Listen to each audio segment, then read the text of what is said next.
A killer convicted. The Bucks County man who murdered a Temple University police officer learns his punishment.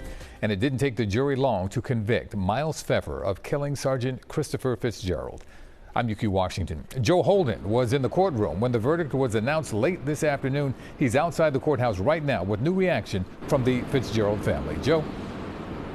What an emotional day, Yuki. So the verdict was swift. The jury was back with a damning take on the charges filed against Miles Pfeffer. They took less than 20 minutes, make that, to convict on charges of first-degree murder of a law enforcement officer. Of course, the speed of that verdict shocking people in the courtroom. Once again, guilty of first-degree murder of a law enforcement officer, guilty of robbery of a motor vehicle, and guilty on other lesser counts. Immediately after these convictions were announced, the judge went into a sentencing hearing and sentenced Miles Pfeffer to life without the possibility of parole, plus 22.5 to 45 years behind bars.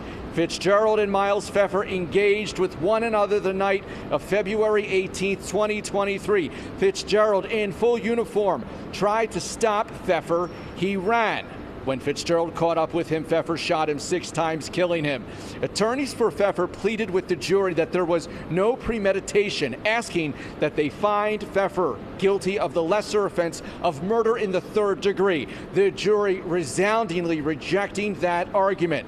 Marissa Fitzgerald told the judge during sentencing that her husband, caught Pfeffer even after he had taken his life, explaining his brothers and sisters were led to him.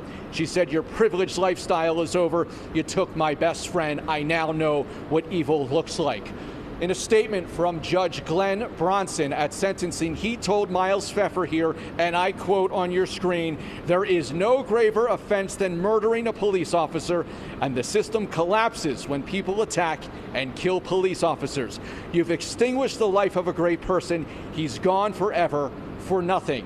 We have reaction from outside the CJC. He was the best father, the best husband, the most amazing cop who was just doing his job that night and protecting the city of Philadelphia and the students of Temple University. It's about law and order. I think it's about Christopher. I think it's a combination of things here.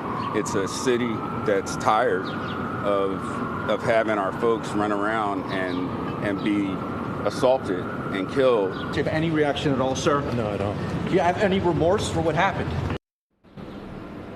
Yeah, so that is Mark Pfeffer, Miles Pfeffer's father, obviously not wanting to talk to us. And what is important to note here, we did not hear from attorneys representing Miles Pfeffer. Again, the jury in such speed that shocks veteran attorneys and people who file and watch these trials all day, every day here at the Criminal Justice Center. Really, the jury returning in less than 20 minutes certainly sends a message. One last thing, the judge at sentencing did ask Miles Pfeffer if he had anything to say. People on the other side of the courtroom waiting to possibly hear remorse or some sort of an apology. Miles Pfeffer answered, "No, Your Honor." Live outside the CJC, Joe Holden, CBS News, Philadelphia. Joe, thank you for your reporting throughout.